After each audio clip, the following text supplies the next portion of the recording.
Well, another story we covered this week was the mistaken release of an inmate, Gary Taylor, who was accused of murder in the first degree. And it was a processing error, according to the DA's office. Nonetheless, it had the mayor of Memphis pretty upset about it. He issued a statement saying that something needed to be done. He said, it is outrageous that a person charged with first-degree murder is so easily released from jail. This is yet another example of the revolving door at 201 Poplar, which puts all of us at risk by releasing violent offenders back into the community and sends a signal to other offenders that there is a little consequence to their violent actions. Now, Mr. Taylor was reapprehended very quickly and is still in his back locked up where he belongs. But Tawan, what are your thoughts about the criticism against 201 Poplar in particular, and some people who may have been involved in this process that maybe we haven't really talked about or heard from, commissioners and the like, that were involved in this, making that mistake? I think the mayor was really right to sound the alarm, number one. Number two, I think it signifies that there is a problem with magistrate commissioners, is that what you call them? Judicial commissioners. Judicial commissioners. I don't know their workload. I don't know who supervises them, how they are evaluated. I know it's an appointed position, appointed by the county commission, but that's a lot of responsibility for some people and a big job for some people that we know nothing about, because I'm sitting here thinking about the NAACP was concerned about a low bond for a man who hit a man with a golf club. Right. And he was allowed to go on $5,000 bond, which is really like $500. And that man is hospitalized and in intensive care.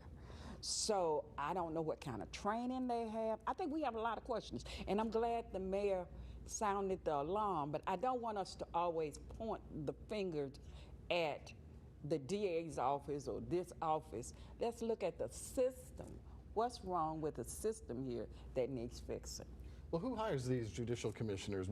Tell us a little bit about the process, Chris. Yeah, my understanding is that they're appointed positions, but I think, Tawan, your question, which is what is going on, what's the I think the general public has no idea, and I'm of the opinion that crime is the #1 issue. If you poll the voters, it's the #1 issue in this community. Right.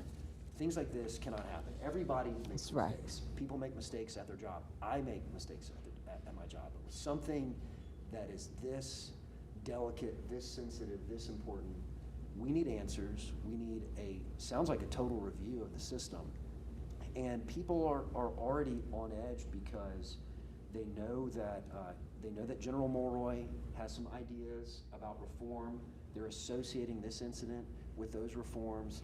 It was an awful time for it to happen, but I think we've got a lot of questions. We need answers about the system itself, and we need a safety there to make sure that something like this never happens again. This is crazy. Yeah. I'm really hearing that groundswell, though, of pressure to get to some answers and find out how this guy was appointed. You know, those kinds of questions. And it should be. I mean, and how they're vetted.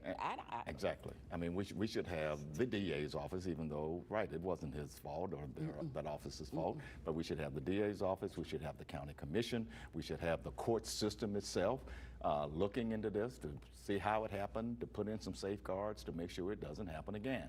I agree with Tawan on the mayor sounding the alarm here, but I do think that by just saying this is a revolving door problem at 201 Poplar, he is putting everybody into the blame here.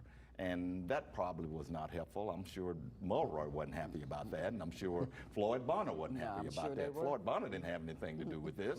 But if you say 201 Poplar, then you're bringing all of them in. It needs to be a specific thing here, and we do need all hands on deck to investigate this, tell the public what happened, and tell the public this is what we have done to fix it. All right, sounds good. When we come back, we're going to talk about some controversy facing our favorite athlete in Memphis anyway right now, John Morant. He's accused of, what'd you say? Jaw, I know. Jawbreaker, apparently. I don't know. But I'll take a break. We'll be right back.